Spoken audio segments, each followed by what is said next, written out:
তখন যেই সময়টা পর্যন্ত সে নিয়মিত ভাড়া প্রদান করে ভাড়া থাকবে, এই সময়টাতে তাকে অবশ্যই ওই বাড়িটা তার নিজের মতো করে ব্যবহার করতে দিতে হবে। আমরা প্রায় বাড়িওয়ালাদের কিছু অযাচিত আচরণের কথা শুনতে পাই। এই জনবহুল এই ঢাকা শহরে অধিকাংশ মানুষই ভাড়া বাসায় বসবাস করে। তো এই ক্ষেত্রে প্রায়ই ভাড়াটিয়াদের একটা কমপ্লেইন থাকে যে বাড়িওয়ালায় তাকে রাত 11টার মধ্যে তাকে বাসায় ঢোকার বাধ্যবাধকতা দিয়ে দেয়, তাকে বাসায় গেস্ট অ্যালাউ করতে পারবে না, তাকে নিয়মিত লিমিটেড পানি ব্যবহার করতে হবে। এরকম অনেক সমস্যা বাড়িওয়ালাদের আচরণ সম্পর্কে আমরা শুনতে পাই। এখানে বাড়ি ভাড়া নিয়ন্ত্রণ আইন 1991 অনুযায়ী বাড়িওয়ালার দায়িত্ব এবং ভাড়াটিয়ার দায়িত্ব স্পষ্ট উল্লেখ আছে। এখানে বাড়িওয়ালার দায়িত্বটা হলো সে যখন কোনো ভাড়াটিয়া তার বাড়িতে ভাড়া থাকবে তখন তাকে ওই বাড়িতে ঢোকা বের হওয়া সহ শান্তিপূর্ণভাবে বসবাস করার সকল রকম সুযোগ সুবিধা বাড়িওয়ালাকে নিশ্চয়তা প্রদান করতে হবে। এবং ভাড়াটিয়ার দায়িত্ব হলো ভাড়াটিয়া নিয়মিত বাড়িওয়ালাকে ভাড়া প্রদান করবে।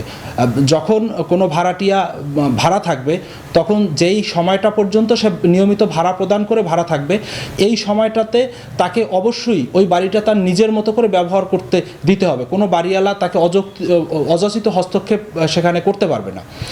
এখানে যদি রাত্র 2টার সময়ও কেউ আসে, সে যাবে কোথায়? এটাই তো তার বাসা, এখানেই তো তাকে আসতে হবে। আইন তো তাকে বারণ করে দেয় নাই যে তুমি রাত 2টার সময় যাইতে পারবে না।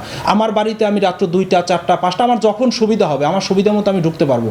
আমার বাড়িতে কাজ থাকতে পারে, আমি দূর থেকে আসতে পারি, এভাবে ঢুকতে দিতে হবে। এছাড়াও আমাদের হস্তান্তরযোগ্য সম্পত্তি আইন 1882তেও এই বিষয়ে স্পষ্ট বর্ণনা দেওয়া আছে।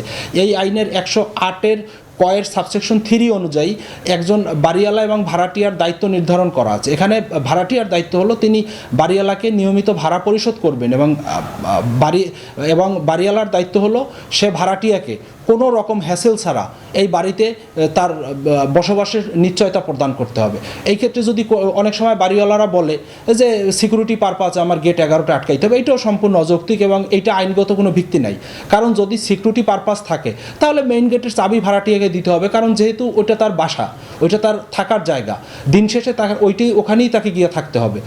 তার মেইন গেটের চাবি দিতে হবে, অথবা এক্সেস কার্ড থাকলে এক্সেস কার্ড দিতে হবে, অথবা কলিং বেল দিয়ে তাকে দারোয়ান রেখে দিতে হবে যাতে যখন আসবে তখন তাকে গেটটা খুলে দেয়।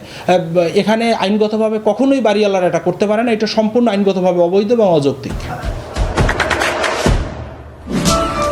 দেশে দেশে সবার সাথে দ্য নিউজ।